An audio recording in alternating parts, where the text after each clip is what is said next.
Well, welcome everybody. We appreciate the press being out here, taking interest in this story, this initiative. I'm Mayor Trent Staggs of Riverton City, and with me today we have several individuals. We have Senator Vickers here. We have Representative Eric Hutchings, Nathan Peterson from Intermountain Healthcare. We also have Senator Dan Thatcher and County Councilwoman Aimee Newton, my police chief as well, Don Hudson. And Dan Burton from the AG's office. Dan Burton from the Attorney General's office. Thank you for being here. It was only back on September 12th when we had a press event at Riverton City at our Old Dome Meeting Hall, where we announced the rollout of a new initiative, a solution that is, we believe, part of the solution to the opioid epidemic. At that press conference, we did have the Attorney General, Sean Reyes, that was present, the DEA agent in charge, Brian Besser, and our law enforcement. And we also had our great community partners with Intermountain Healthcare. Effectively, this solution has been now made available, drop-off locations and kiosks at about 6 locations in our city. And Intermountain Healthcare has also made available these bottles, individual size, that can hold about 20 or 30 pills. The kiosks about 5,000.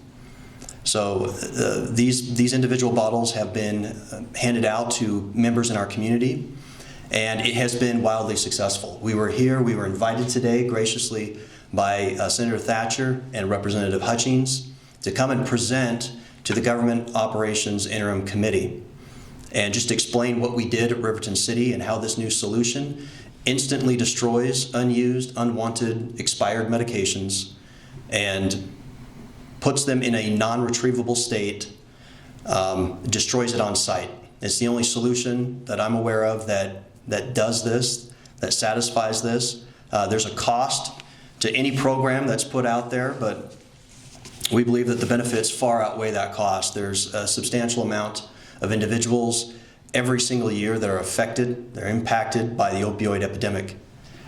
And as a local mayor, as a community leader, I viewed my responsibility to try to do something, to not wait for a program or for some other person to take action, that this is somehow, yes, a very prevalent problem, but it's ascribed to somebody else. No, I could do something, our city council could do something, and we moved to take action. And now we have several other communities that have expressed interest, that are wanting to do the same. And even the state today, out of committee, has recommended 2 pieces of legislation that I'll let them talk about here in just a moment, that we think is really going to move the ball and really help and ultimately save lives. That's really what this is all about, is to actually save lives. So I wanted to have Nathan Peterson from Intermountain Healthcare say a few words, and then I've asked if our County Councilwoman Aimee Newton will say a few things. And then we have Representative Hutchings, Leland Myers from the Wasatch Front Water Quality Council, Senator Thatcher, and that will conclude. Hello, Nathan Peterson with Intermountain Healthcare. Intermountain Healthcare's mission is to help people live the healthiest lives possible. That is inclusive of the opioid epidemic. We take that as a formal strategy, and one effort we do that is through the Use Only As Directed campaign. That's useonlyasdirected.org. And there's a 3-part approach to that.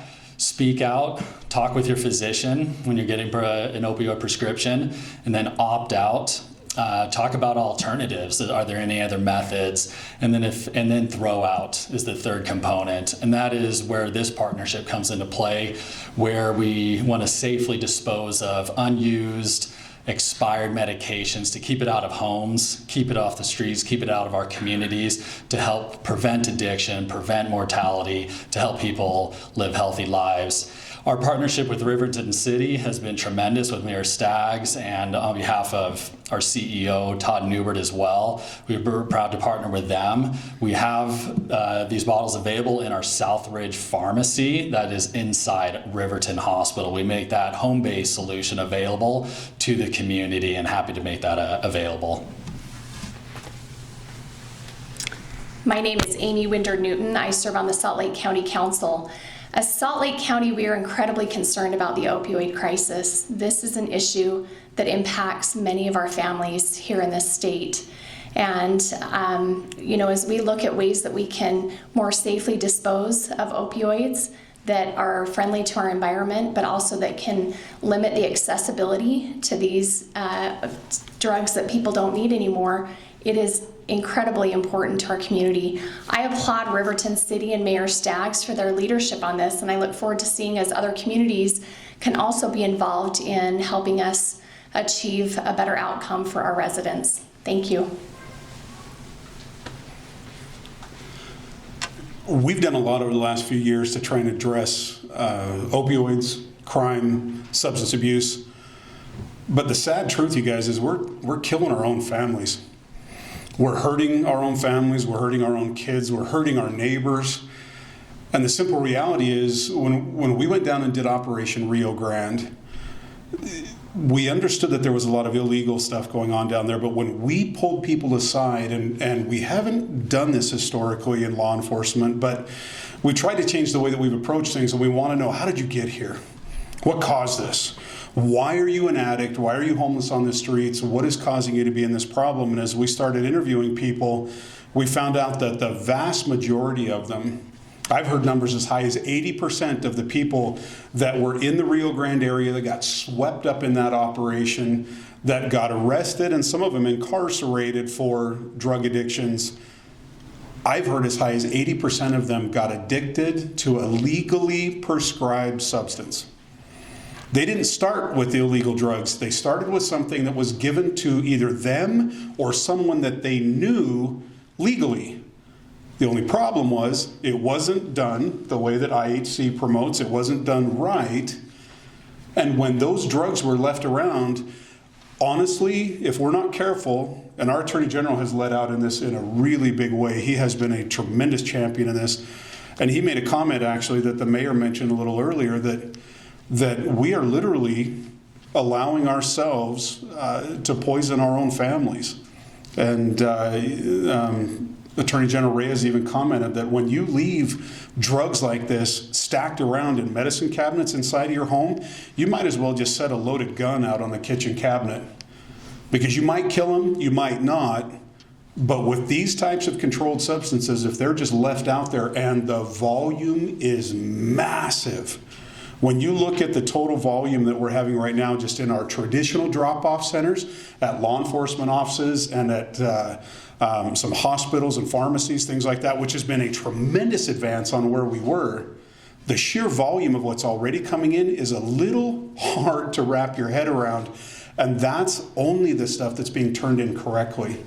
Then you look at the environmental impacts. Every time you put something down the sink or down the drain or down the toilet that's not supposed to be in the environment, we're polluting everything. We're polluting our soil, our water, our fish, our wildlife, our people.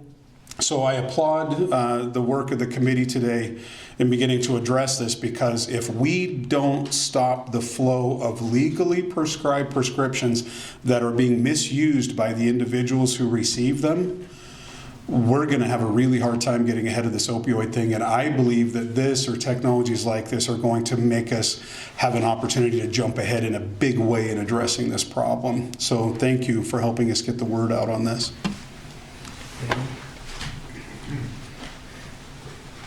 Remember to introduce yourself and use your time. Hi, my name is Leland Myers. I'm the Executive Director of the Wasatch Front Water Quality Council, which is a coalition of wastewater utilities across the Wasatch Front. We're seriously concerned about addicted fish to the drugs that everybody thinks they can flush down. That was a joke. We are strongly supporting any effort that removes unwanted and unused drugs from being, and keeping them from being flushed down the sewer. These have three problems that they create. They're, number one, they're very persistent in our environment. In other words, once you flush them down, they stay out there a long time. And we don't know what serious impacts that creates because there hasn't been enough studies. But we know we start to see them now. Number two, if you want us to remove them at a wastewater treatment plant, it's seriously expensive. It's not easy, and it's going to take a lot of money. And so if we don't put them down in the first place, we don't have to remove them later on. And three, the impacts are still very difficult to quantify because the concentrations are not so high. So anything we can do to, one, prevent them from being flushed down, to prohibit that, or to educate the public about that is very important to us, and we would encourage that to occur.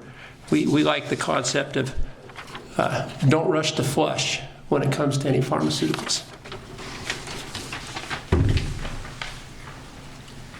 I'd like to start by thanking the good mayor for bringing this to our attention. And let's make no mistake, this started with Riverton City recognizing there was a problem and stepping up and doing something about it. And so I appreciate the opportunity that Representative Hutchings and I have had to be brought on board and to see if there's a way that we can help get this available statewide. And I believe that there is. This morning in the Government Ops Interim Committee, we opened 2 bill files. One where Representative Hutchings will be addressing any difficulties we might run into in making these types of on-site destruction kiosks available, and potentially setting up a grant program to assist the more remote, more rural communities in Utah that may not have the resources to do on-site destruction, and a second bill that I will carry myself that will address the issues with contamination of the water supply and the water system. Right now, most people, let me rephrase that. Right now, many people are utilizing the drop boxes, and that's great, and that's the best system that we've made available to most folks. But we do still have some that are throwing them in the garbage. We do still have some that are putting them down the toilet or down the disposal. And those are causing health problems, and those are causing environmental impact. So I will be running a bill that will prohibit the improper disposal of pharmaceuticals, but also that will put together an education campaign to help people understand what the right way is to get rid of your pharmaceuticals. And again, I'd just like to thank Mayor Staggs for leading out on this issue and for bringing us all along. So with that, I'll conclude my comments. Thank you. Well, thank you again, everyone, for being here. We will take some questions if there are any at this time. I do want to reiterate, we do have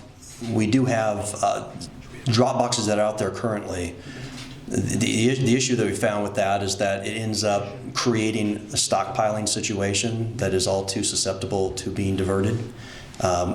If there's a solution like there is here today with NARCX that can immediately destroy those, so on-site destruction becomes the standard, we should implement that, in my view. And I'm happy that the Interim Committee has come to that conclusion as well. These bill files that are being opened and sponsored by these legislators.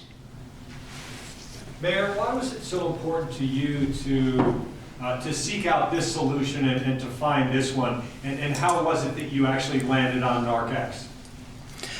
Well, NARCX happens to be a Utah-based company, so the manufacturers I was introduced to by an individual, and as soon as I started learning more about the solution and hearing more and more about the opioid crisis, we have 850 people that just died in Salt Lake County over the last 2 years.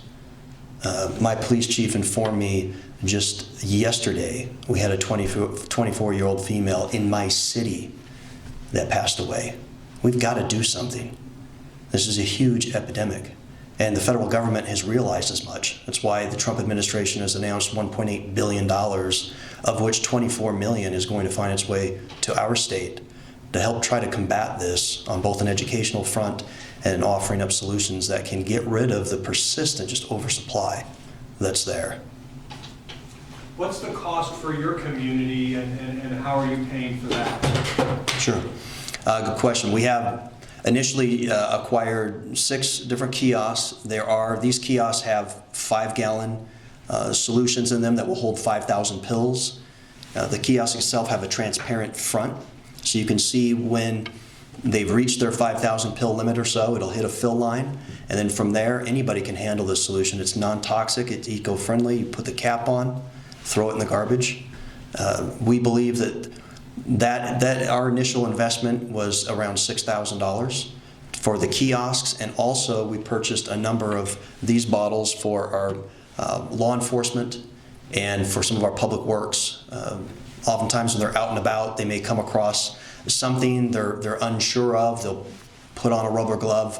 I'd rather that, if it's not going to be evidenced and brought in and received, it's not part of an actual booking or arrest, we want to just get rid of that and destroy it instantly and not put the health and safety of our officers in any sort of danger. So that was our investment. IHC, Intermountain Healthcare, came to the table as well and has purchased 1,000 of these bottles. They're partners of ours at health community fairs and are going to make more and more of those available. And in fact, had talked with their foundation arm recently, where there's a very strong desire to do even more so throughout not just our community, but everywhere where they have a hospital presence, where they're serving communities. Yes.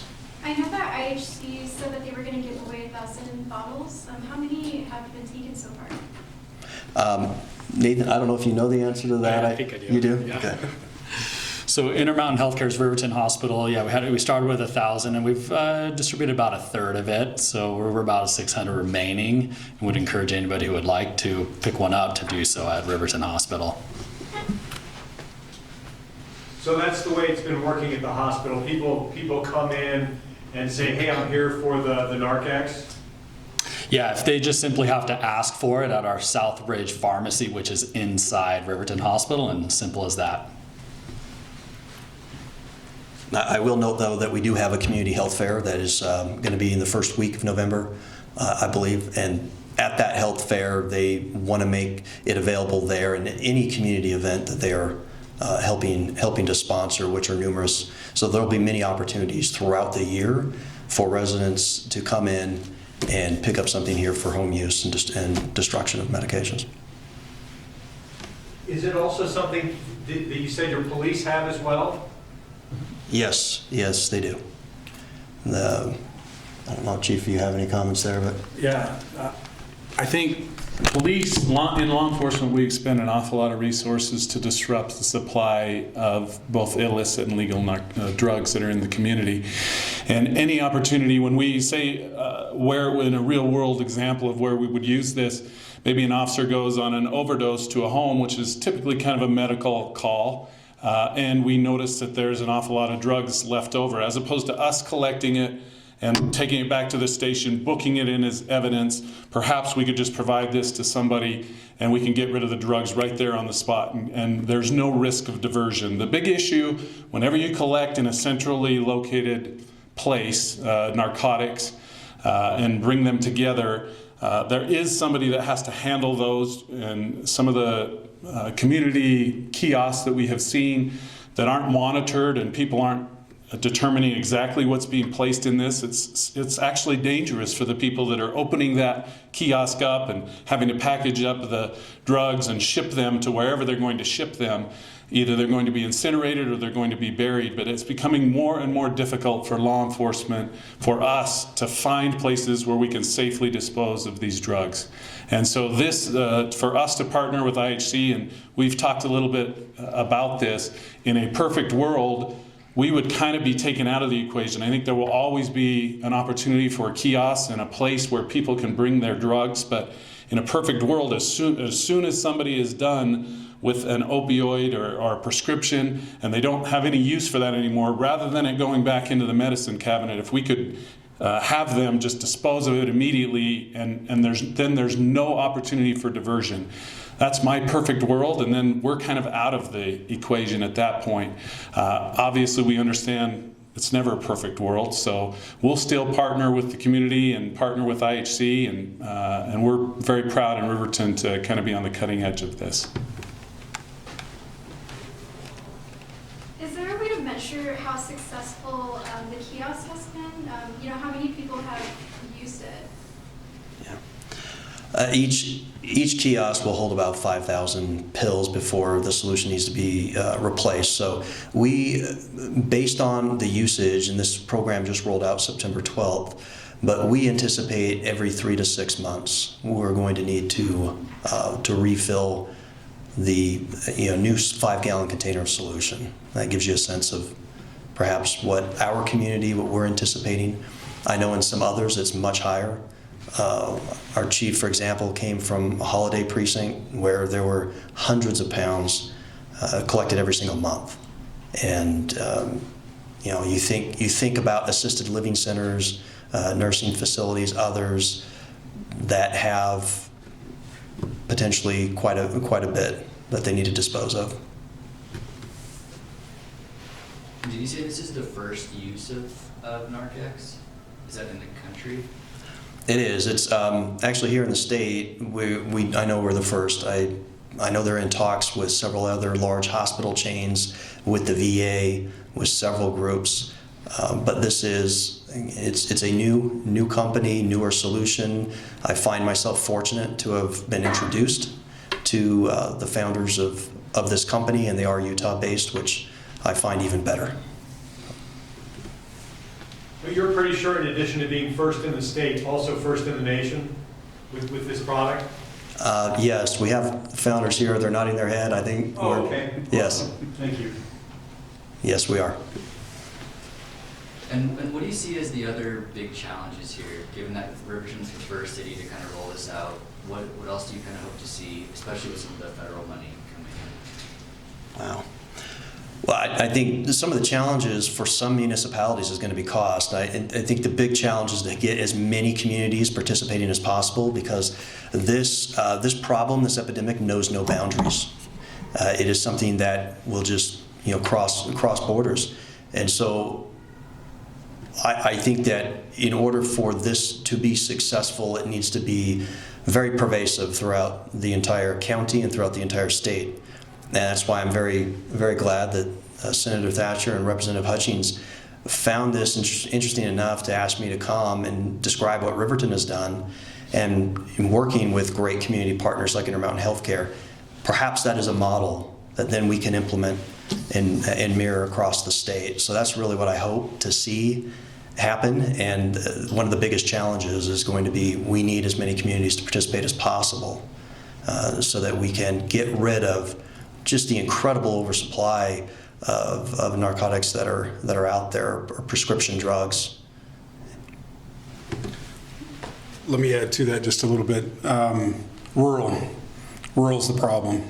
There's an organization called the National Conference of State Legislatures, and we as a state of Utah, we participate. I was made the chair of their Law and Criminal Justice Committee about a year ago. Rural America. A lot of the opioid deaths that we're dealing with are all in rural America. A massive amount of the opioid problems we're having are in rural America, and Utah is no exception. And so this is why Riverton stepping out, setting the model, kind of figuring it out, sorting through this process has been a big deal. I don't know if you guys know this, but the Health and Human Services Committee, I think, the Appropriations Committee held one of their off-site committee meetings in Price just recently, because Price, Utah, and I'm sure the AG's office probably has some better stats on this than I do even, but Price, Utah is either #1 in the nation for opioid addiction and opioid deaths, or very close to it. I know at one point they were ranked as #1. And that is a problem, because you have, again, these rural communities. And this is in a time frame when the economy's doing good, people have jobs, and things are going pretty well. Wait till it's not. And so everything that we can do, and that is the big rush, is how do we model something in a metropolitan area, and then figure out how to utilize that, and utilize federal resources, state resources, and again, efforts like our Attorney General Sean Reyes has done to help promote things like this statewide. And just try and reach out to those folks. If we can solve the rural problem in Utah, if we can come up with a rural solution, that solution needs to be everywhere, because every single state, and from a law enforcement perspective, when we meet as a national organization, problems addressing these issues in rural America is our #1 issue. You can't find treatment. You can't find residential facilities if you become addicted. It's a nightmare. And so that is going to be primarily our biggest challenge is we need to get it out to rural Utah and then out to rural America as fast as we can. And is there a timeline or like an expected timeline that you hope to hit? Yeah, I'm kind of hoping IHC will donate a bunch more. I'll throw them in the back of my SUV and drive down over the weekend because I got a 4-day weekend with the kids. We're hoping, there's already some federal efforts and there's some federal funding that's coming. And so we're hoping that literally in the next couple of months through the legislative session, we can either do some supplemental work or these 2 bill files that Senator Thatcher's committee worked on this morning will be addressed in this upcoming committee. So we're hoping that within the next 12 months that you will see a tidal wave of new technology all over the state of Utah to address this issue. We want to hit it like nothing else. It's the cheapest, fastest way that we can get into this game and have a really, really big impact. And again, because it's environmentally friendly, here's the beautiful thing about it. Right now, when we have drop-off stations at a law enforcement office, you're dropping off valuable stuff, right? I mean, if you walk in with a vial that's got 30 pills in it, may have a street value of, I don't know, a few $100, right? Well, the minute it goes into a solution like this or into some technology like this that destroys it, it's done, it's gone. And so the neat thing is this is going to allow us right now in controlled areas, in protected areas, we have drop-off sites. But they have to be right now in an area that's protected. Because you don't want people going in and dropping $100,000 worth of controlled substances in a box somewhere that may or may not have anybody watching it. We just created an entirely new problem. But this solution, or one like it, will literally allow us to put kiosks and drop-off places everywhere. We could have them at a track station. We could have them at a baseball stadium. We could have them at a city park. Because the point is, the solution itself is environmentally friendly. Again, you can throw it away in the garbage. It's not going to taint the water supply or anything. And once a chemical goes into it, once one of the pills or something goes into it, you can't get it out. There's nothing you can do. You can't reverse engineer it. So if a druggie wants to steal it and go try and have a little fun with it, have at it. It's got a bitter in it that apparently makes you puke if you try and eat it. So I don't know, karma, I guess, right? If somebody actually tries to take it and use it. So I think our big opportunity is as fast as we can, because now we have the opportunity to put them in places that we never even thought of before and make them available to the public in a way that we've never been able to do. Is the money pledged by the president earmarked for any kind of specific programs, or might some of that money be used for this? It is our intention to get it diverted so that some of it is specifically earmarked for efforts like this. We don't have the details yet on exactly what that's going to take. That may take a specific state request, but that's going to be part of my efforts to figure out how to do that. Most likely in partnership with the Attorney General's Office and the Commission on Criminal and Juvenile Justice. That's where a lot of those pass-through type grants go. But as you guys heard, we're not talking, I mean, how often do you hear about a state program that's only got 1 comma in the fiscal note, right? And when I heard thousands and not hundreds of thousands, quite frankly, that's what got me immediately interested, because that's how we're going to get it out there. It's safe, it's environmentally friendly, and we can actually afford it. And again, when you compare it to everything else involving law enforcement, the risk to these individuals to actually go out and deal with, overdoses and people that are strung out on drugs, every one of those that we prevent is a cost savings all the way down. And to be able to do it for hundreds of dollars is just, and especially these single size ones, they're cheap compared to most of the things that we have to deal with up here. This is a very exciting opportunity for them. So I just want to jump in and reiterate a couple of points that were brought up by Representative Hutchings. This is a great opportunity to get law enforcement out of medicine.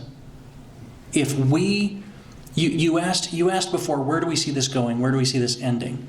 And one of those things Representative Hutchings talked about, the more available we can make this the more locations and places we can have this available, the more we can destroy the supply once it's no longer being used for the purpose for which it was prescribed. In a perfect world, I look forward in the future and I see a bottle of this going home with every bottle of narcotics. I see a bottle of this being on hand for every EMT.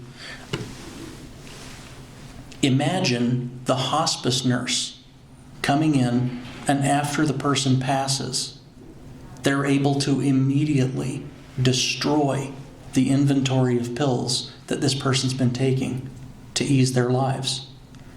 And if we can do that, if we can end the ready supply of these opioids and narcotics that are no longer being used for the purpose for which they're prescribed, well, we just made law enforcement's day. So, thank you. We gotta get to committee. Well, thank you again. I know some of those need to go to different committees, but I appreciate everybody being here. If you have any further questions, some of our press contacts are also here in the back. I know for Riverton City with Casey Saxton and Kyler Brower. So please let us know if you have anything further.